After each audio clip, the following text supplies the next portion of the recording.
Purihin ang Panginoon, isang mapagpalang umaga po sa buhay ng bawat isa. Sa Diyos ang pinakamataas na papuri sa umagang ito.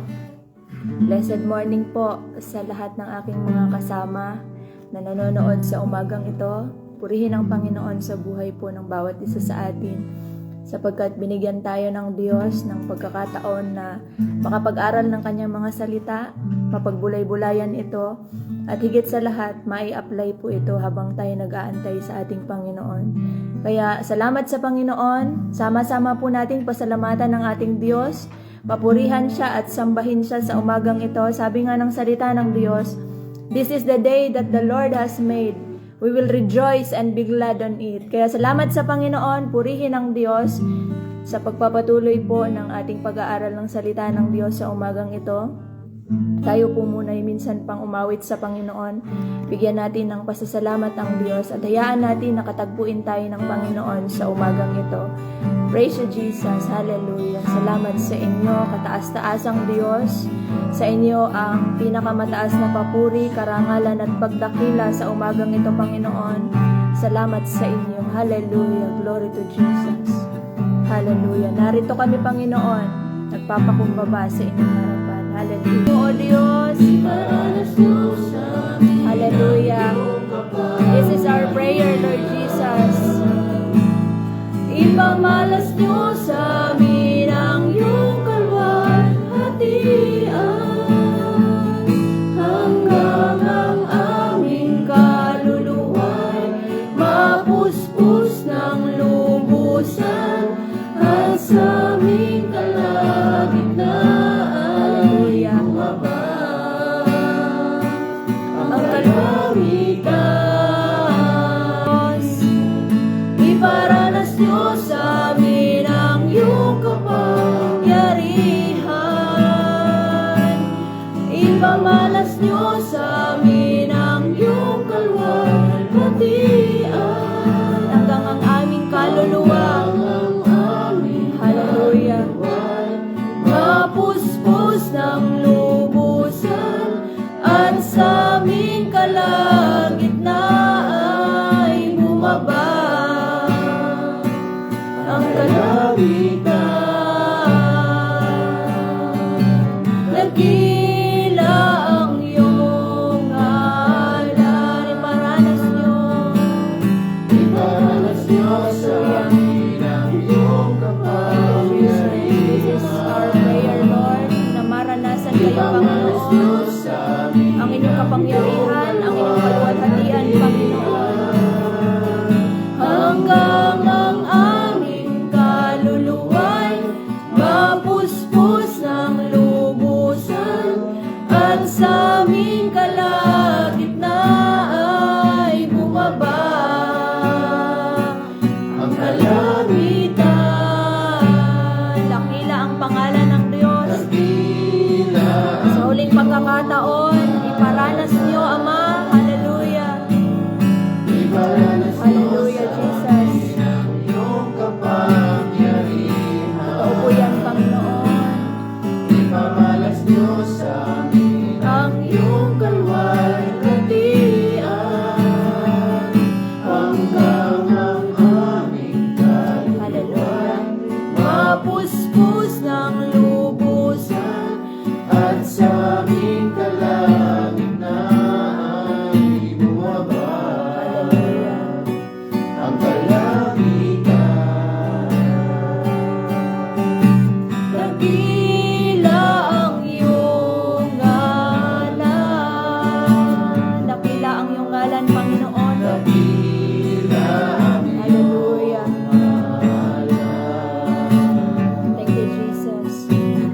dakila ang iyong ngalan. Hallelujah. Praise you, Jesus. Purihin ang inyong dakilang pangalan, Panginoon. Salamat sa inyo. Sa inyo ang pinakamataas na papuri at pagdakila, Panginoon, sa araw na ito at sa buhay na ito, Panginoon. Purihin kayo, O Diyos. Salamat sa pagkakataon, Ama, na makapag-aral kami ng inyong mga salita sa umagang ito. Salamat sa pribilehiyo, Panginoon, na makapaglingkod sa inyo. Purihin kayo, Panginoon. Ang panalangin po namin sa umagang ito, katagpuin niyo po ang bawat isa sa amin. Patuloy niyong iparanas ang inyong kapangyarihan. Patuloy na ipamalas po ninyo ang inyong kaluwalhatian, Panginoon. Salamat sa inyo. Ito yung panalangin po namin, Panginoon. Higit sa ano pa mang bagay ay maranasan po ang inyong presensya. Sa pag-aaral po namin ng inyong mga salita, Panginoon, hayaan po ninyo na maipadama po namin sa inyo ang aming pagpupuri at pagsamba. Salamat po sa inyo. Patuloy na ang tagumpay, inaangkin po namin sa umagang ito, sapagkat kami na inyong mga anak ay tinuring nyo kami nasa parada ng tagumpay, Panginoon, sapagkat kayo ang Diyos na aming pinaglilingkuran na nagtagumpay sa mundong ito. Salamat po sa inyo ang pinakamataas na papuri at pagdakila. Ito po ang aming panalangin sa pangalan ni Jesus. Amen and amen. Salamat sa Panginoon. Purihin po ang Diyos. Good morning po sa buhay ng bawat isa. Hallelujah. Salamat sa Panginoon. Tayo na ay mag-aaral po ng kanyang mga salita sa aklat po ng unang Timoteo chapter 1 verse 12 po. 1 Timothy chapter 1 verse 12. Hallelujah. Salamat sa Panginoon. Sabi po dito ni Apostol Pablo, nagpapasalamat ako kay Kristo Jesus na ating Panginoon, na nagbigay sa akin ng lakas na maglingkod sa Kanya, dahil itinuring niya akong mapagkakatiwalaan, kaya nga pinili niya akong maglingkod sa Kanya. Purihin ang pangalan ng Panginoon. Napakagandang maintindihan po ng bawat isa sa atin na mga lingkod ng Diyos, mga sumasampalataya kay Kristo, na kagaya ni Apostol Pablo, ipinagpapasalamat niya sa Diyos dahil ang Panginoon ang nagbigay sa atin ng kakayanan na maglingkod sa Kanya. Sabi po dito, I thank Christ Jesus our Lord, who has given me strength to do His work. He considered me faithful or trustworthy and appointed me to serve Him. Kaya salamat sa Panginoon, napakagandang bungad para sa ating mga mananampalataya ni Kristo, kagaya ni Apostol Pablo na nagpapasalamat tayo sa Panginoon. Ipinagpapasalamat natin sa Diyos yung pagkakataon na tayo'y makapag-aral ng Kanyang mga salita, pagkakataon na makapaglingkod sa Panginoon, pagkakataon na mailagay natin yung ating kalalagayan dun sa kung ano yung nais ng Panginoon. Sabi po dito, nagpapasalamat si Apostol Pablo kay Kristo Jesus na nagbigay sa kanya ng lakas ng loob na maglingkod sa Kanya. Kung meron mang pinakamabuting dahilan at pinakamabuting alaya ng pagpapasalamat natin ay walang iba ang ating Panginoon. Sapagkat kung wala ang Diyos sa ating buhay, wala tayong kakayanan na maglingkod sa Kanya. Wala tayong kakayanan na magpuri sa Kanya. Wala tayong kakayanan na ialay yung buhay natin sa Kanya. Amen? Dahil kung wala ang Diyos sa buhay natin, ay wala po talaga tayong magagawa. Bakit po sinabi ni Apostol Pablo na ipinagpapasalamat niya sa Panginoon na nagbigay sa kanya ng lakas? Sa verse 13 po, sinabi po dito, kahit na nilapastangan ko siya noong una, bukod pa riyan, inusig at nilait ko ang mga sumasampalataya sa Kanya. Ngunit kinaawaan ako ng Diyos dahil ginawa ko ito noong hindi pa ako sumasampalataya sa Kanya at hindi ko pa alam kung ano yung ginagawa niya. Hindi pa alam ni Apostol Pablo kung ano yung ginagawa niya. Kaya napakabuting bagay na maintindihan natin na yung awa at biyaya ng Panginoon na siyang ipinagkaloob sa bawat isa sa atin, na siyang dahilan kaya magpasalamat tayo sa Panginoon. Sabi nga sa Philippians chapter 4 verse 13, we can do all things. Lahat ng bagay ay magagawa natin dahil sa Panginoon na siyang nagbibigay sa atin ng lakas. Amen po? I thank Christ Jesus who has given us strength to do His work. Amen po, kung hindi dahil sa biyaya at awa ng Panginoon sa atin, ay wala tayong kakayanan na maglingkod sa Kanya. Amen po, kaya isang mabuting bagay na tayo na mga kumikilala at nananampalataya sa ating Panginoong Hesus, na magpasalamat tayo sa Panginoon. Hindi lang sa panahon na mabuti yung kalalagayan natin, kundi kahit sa sitwasyon na hindi natin maintindihan, napakabuting bagay na maunawaan natin na kasama po natin ang Diyos, kaya karapat-dapat na magbigay tayo sa Kanya ng papuri at pasasalamat. Laging binabanggit dito sa aklat ng Salmo, to be specific, Salmo 107 verse 1. Sabi dito, let us give thanks to the Lord our God, for He is good, for His mercy endureth forever. Kaya salamat sa Panginoon, tayo na mga nananampalataya kay Kristo, pagbungad pa lang ng umaga, mabuting bagay na nagpapasalamat tayo sa Panginoon, sapagkat ang Diyos lang po talaga ang dahilan, kaya tayo makapaglingkod sa Kanya. Sabi dito, thankfulness isn't just about for good times, but for God's inherent nature. Kasi ang nature ng Panginoon ay kabutihan, katapatan sa buhay ng bawat isa sa atin. Amen? Sabi pa dito sa pangalawa, sabi, who has given me strength to do His work. We come to realize, like Apostle Paul, that we can do all things. We can do sa lahat ng bagay, not our own ability, not our own strength, but it's all about Jesus. Dahil lang po talaga sa biyaya ng ating Panginoong Hesus na siyang nagbibigay sa atin ng lakas ng loob para maglingkod sa Kanya. Kaya lagi nating maunawaan na it's all about Jesus. Dahil lang sa biyaya ng ating Panginoong Hesus. Sabi pa dito, He considered me trustworthy. He considered me faithful. Amen. Yung ituring tayo ng Diyos na tapat, yung ariin tayo ng Panginoon na karapat-dapat, napakabuting bagay po nun na ipagpasalamat natin sa Panginoon. Sa karamihan, itinuring tayo ng Panginoon na tapat at karapat-dapat. Sabi pa dito, basahin natin yung verse 14. Sadyang napakalaki ng biyayang ipinagkaloob sa akin ng Panginoon, pati na ang pag-ibig at pananampalataya na napapa sa atin dahil kay Kristo Jesus.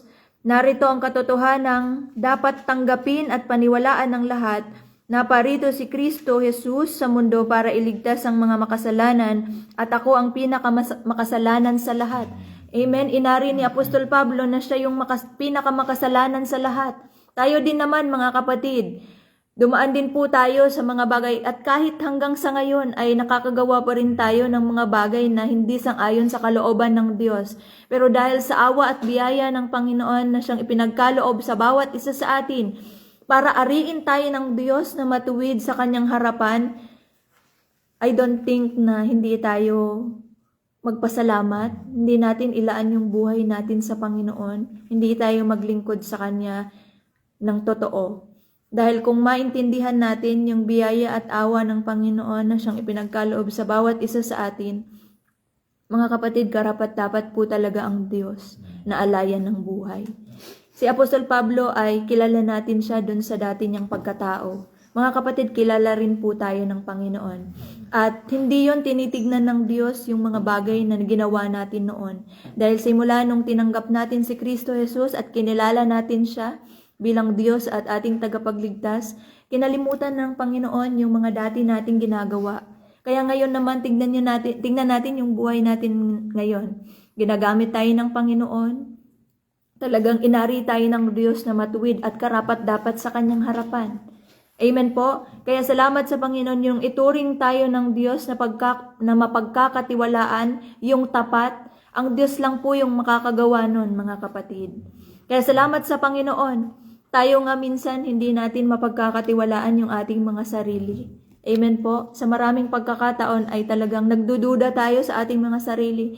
Pero salamat sa Panginoon, meron tayong Diyos na nagturing sa atin at inari tayong matuwid sa Kanyang harapan. Amen. Those undeserved favor na tinanggap natin mula sa Panginoon. Kaya salamat sa Panginoon, maintindihan po natin yon, mga lingkod ng Diyos. Nakarapat-dapat po talaga ang Diyos na alayan ng lahat ng meron sa atin.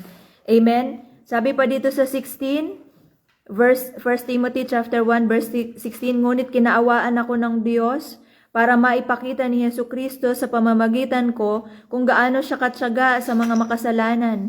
Magsilbing halimbawa ang ginawa ni Kristo sa akin sa iba pang mananampalataya ay sa iba pang sumasampalataya sa Kanya na pagkakalooban niya ng buhay na walang hanggan. Purihin ang pangalan ng ating Panginoon.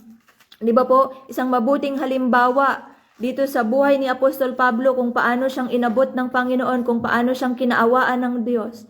Tayo din naman mga kapatid, kung sino yung Diyos na pinaglilingkuran ni Apostol Pablo noon, ay sa rin namang Diyos na ating pinaglilingkuran ngayon, na siyang nagbibigay sa atin ng lakas ng loob para maglingkod sa Kanya, para sumampalataya sa Kanya. Sinabi nga ng Panginoon kay Propeta Sakaraya, chapter 4, verse 6, na hindi sa kakayanan niya, hindi sa kapangyarihan niya kaya siya magtagumpay, kundi yung Espiritu ng Diyos na siyang ipinagkaloob sa bawat isa sa atin, yun yung magbibigay sa atin ng victory. Yun yung magbibigay sa atin ng success. Amen po? Kaya salamat sa Panginoon, maintindihan natin sa pamamagitan ng verse na ito at magpasalamat tayo sa Panginoon na siyang nagbigay sa atin ng kakayanan, na siyang nagbigay sa atin ng lakas ng loob na maglingkod sa Kanya. Kasi kung titignan natin yung ating mga sarili, konting lang, minsan nadidistract tayo. Konting mga bagay lang, nawawala tayo dun sa pag-ibig natin sa Panginoon. Buti na lang ang Diyos, hindi nanlalamig sa atin. Kung meron mang nanlalamig ang pag-ibig, tayo yun. Tayo yung may kailangan sa Panginoon, kaya maunawaan natin na sa pamamagitan ng lakas at biyayang ipinagkaloob sa atin ng Diyos, ibigay din natin sa Panginoon yung karapat-dapat at pinakamamabuti na paglilingkod sa Kanya. Amen. Tayong lahat ay mga lingkod ng Diyos, mga pinagkatiwalaan at pinili ng Diyos. Napakagandang pagbulay-bulayan po ito na He appointed me to His service. Hindi lang po yun kami, kundi tayong lahat po yun na kumikilala sa ating Panginoon. He appointed us to do His work. He appointed us, me and you, to do His service. Amen? Kaya kung meron mang hindi nagbabago, ang Diyos lang po yun. Kaya maunawaan natin sa karamihan, sa dami ng tao sa mundo, isa tayo dun sa pinili at pinagkatiwalaan ng Diyos. Isa tayo dun sa inari ng Diyos na matuwid sa Kanyang harapan. Kaya naman sa umagang ito, purihin ang pangalan ng ating Panginoon. Salamat sa Diyos.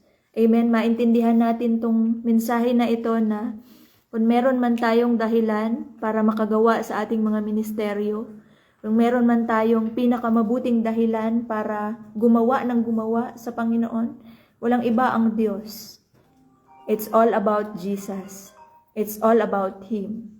Kaya salamat sa Panginoon. Consider all times that is never let us down. Consider all times that God is faithful to all of us. Hindi nagtatangi ang Panginoon. Hindi niya tinitignan yung mga nakalipas nating mga nagawa. Kagaya ni Apostol Paul.